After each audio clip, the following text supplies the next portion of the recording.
Assalamualaikum warahmatullahi wabarakatuh. Selamat pagi anak-anak soleh-solehah. Alhamdulillahirabbil alamin. Hari ini hari Senin tanggal 25 Juli 2021, kita bisa memulai kegiatan pembelajaran kita yang pertama kali ya. Kita akan masuk di tema 1 subtema 1, keberagaman budaya bangsaku. Di mata pelajaran IPA menerapkan sifat-sifat bunyi dan keterkaitannya dengan indera pendengaran. Tuhan Yang Maha Esa menganugerahkan kita indera pendengaran. Melalui indera ini, kita dapat mendengar dan menikmati hasil karya seni budaya yang beragam. Segala macam bentuk bunyi berasal dari benda yang bergetar. Getaran dari suatu benda akan mengakibatkan udara di sekitarnya bergerak. Getaran tersebut menimbulkan gelombang bunyi di udara. Benda-benda yang bergetar dan menghasilkan bunyi ini disebut dengan sumber bunyi. Lalu apa itu bunyi? Bunyi adalah sesuatu yang dihasilkan dari benda yang bergetar. Sedangkan sumber bunyi adalah semua benda yang dapat menghasilkan bunyi. Contoh dari sumber bunyi adalah alat musik yang dimainkan, petir, suara radio atau TV yang menyala, dan masih banyak contoh-contoh yang lainnya. Bagaimana bunyi dapat sampai ke telinga kita? Nah, ini kita lihat bagaimana ya caranya. Bunyi dapat terdengar bila terpenuhi 3 syarat. Yang pertama ada sumber bunyi, yang kedua ada media penghantar, dan yang ketiga ada pendengar. Bunyi dapat terdengar bila memenuhi ketiga syarat sifat bunyi tersebut. Bunyi yang berasal dari sumber bunyi sampai kepada pendengar dengan cara merambat. Bunyi dapat merambat melalui media perantara seperti udara, zat cair, dan benda padat. Berikut adalah contoh sumber bunyi. Yang pertama ada gitar, cara membunyikannya dengan cara dipetik. Yang kedua biola, cara membunyikannya dengan digesek. Yang ketiga ada seruling, cara membunyikannya dengan ditiup. Gong, cara membunyikannya dengan dipukul. Gendang, cara membunyikannya dengan dipukul. Dan ada trompet, cara membunyikannya dengan ditiup. Nah, ini adalah alat-alat musik. Ini merupakan contoh dari sumber bunyi karena bisa menghasilkan bunyi. Bunyi dapat merambat melalui 3 zat. Yang pertama bisa merambat melalui benda padat, merambat melalui benda cair, dan dapat juga merambat melalui benda gas. Sekarang Ibu akan mengajak kalian untuk melakukan percobaan untuk membuktikan bahwa bunyi ini dapat merambat melalui 3 zat yang tadi disebutkan. Ya, kita lakukan yang pertama yaitu merambat melalui benda padat. Ini percobaan. Kita akan melakukan percobaan perambatan bunyi melalui benda padat. Dan yang digunakan medianya yaitu meja. Meja ini sebagai benda padat ya. Nah, caranya seperti apa? Ibu akan ketuk-ketukan mejanya seperti ini. Lalu kita dekatkan telinga kita di atas meja. Apakah kita mendengar suara yang dihantarkan melalui meja ini atau tidak? Kita coba. Ya, terdengar ya. Sekali lagi ya.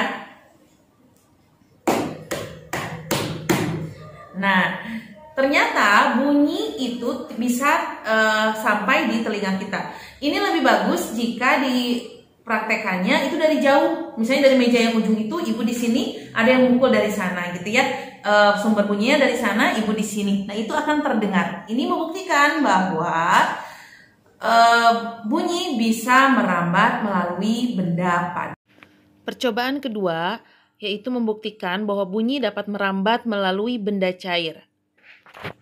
Ya, kita akan melakukan percobaan perambatan bunyi melalui air. Dan yang dibutuhkan adalah ember yang diisi air, juga batu. Nah, caranya kita akan ketuk-ketuk, diketukkan nih batunya ke embernya. Kita coba. Ya, kita bisa mendengar ya suara dari ketukan batu ini. Kita bisa dengar suara yang berasal dari ember dan juga batu. Ini membuktikan bahwa bunyi yang dihasilkan ini merambat ke telinga kita melalui udara. Tapi coba sekali lagi, kita dekatkan telinga kita ke dalam ember, lalu kita ketok-ketokan sekali lagi. Nah, suaranya terdengar lebih nyaring dibandingkan yang tadi. Ini membuktikan bahwa bunyi bisa merambat melalui benda cair.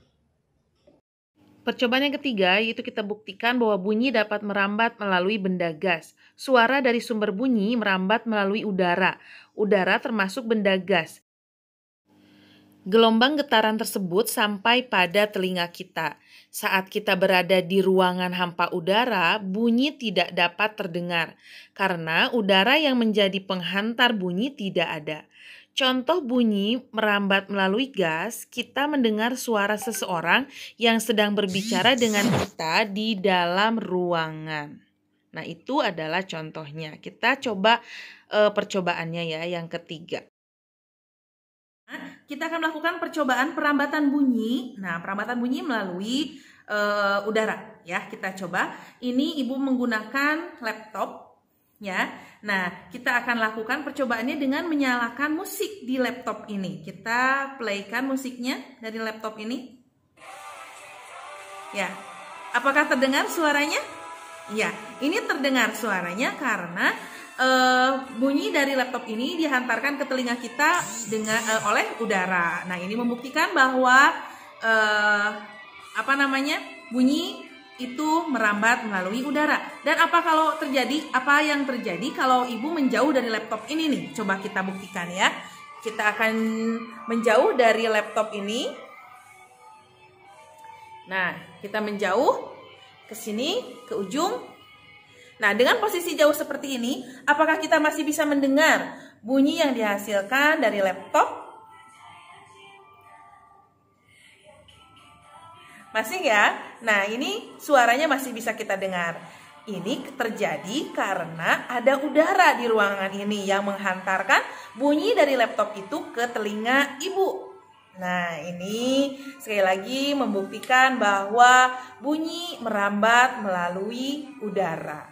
Dan harus diingat, bunyi tidak bisa merambat jika tidak ada udara. Oleh karena itu, di luar angkasa yang hampa udara itu tidak akan terdengar apapun, tidak akan terdengar bunyi-bunyian karena tidak ada udara. Sifat-sifat bunyi. Yang pertama, bunyi merambat memerlukan medium atau media. Bunyi dapat merambat seperti yang tadi sudah dijelaskan itu melalui 3 jenis atau 3 media, yaitu padat, cair, dan gas. Bunyi tidak dapat merambat di luar angkasa. Yang kedua, bunyi dapat dibiaskan. Pasti kamu pernah mendengar suara petir. Jika didengarkan lebih seksama, suara petir di malam hari itu lebih keras daripada siang hari. Pada siang hari, udara di permukaan lebih panas dibandingkan di malam hari. Akibatnya, kerapatan udara di siang hari jadi lebih renggang dibandingkan pada malam hari. Perbedaan kerapatan udara inilah yang menyebabkan bunyi dapat dibiaskan. Yang ketiga, bunyi dapat dipantulkan. Pantulan bunyi terjadi ketika bunyi mengenai suatu penghalang sehingga dapat terjadi gema atau gaung. Apa itu gema? Gema adalah bunyi pantul yang terdengar jelas. Ini karena penghalang di ruang terbuka yang luas. Contoh gema itu ketika kita berteriak di pinggir tebing, nanti akan terdengar dengan jelas suara kita ya. Sedangkan gaung adalah bunyi pantul yang terdengar kurang jelas. Ini karena penghalang di ruang terbuka yang tertutup. Contoh gaung, kita berteriak di dalam gua atau di dalam sebuah ruangan. Biasanya kita akan mendengar suara-suara yang tidak jelas. Bagaimana cara memainkan alat musik ini sehingga dapat menghasilkan bunyi? Ini ada angklung ya. Nah, dimainkannya seperti ini nih agar menghasilkan bunyi dengan cara digoyangkan. Selain angklung, berikut ini ada beberapa jenis alat musik daerah dan cara memainkannya. Silahkan disimak. Yang pertama yaitu ada alat musik srunikale. Alat musik srunikale ini adalah alat musik daerah yang berasal dari Provinsi Aceh. Cara memainkan alat musik srunikale dengan cara ditiup. Yang kedua atau selanjutnya, di sini ada alat musik aramba yang berasal dari Provinsi Sumatera Utara. Cara memainkan alat musik aramba ini dengan cara dipukul.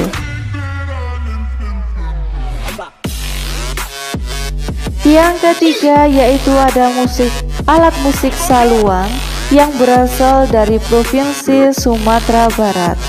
Cara memainkan alat musik saluang yaitu dengan cara ditiup.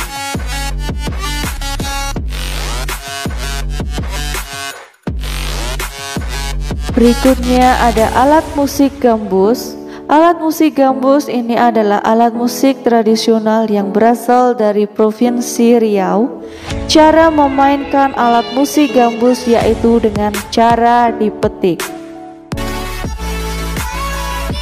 Berikut adalah alat musik tradisional gendang yang berasal dari Provinsi Jawa Timur. Cara memainkan alat musik gendang atau gendang ini yaitu dengan cara ditabuh menggunakan tangan. Selanjutnya, kita ke Provinsi DKI Jakarta. Di sini ada alat musik tradisional yang bernama tanjidor. Cara memainkan alat musik tanjidor yaitu dengan cara ditiup.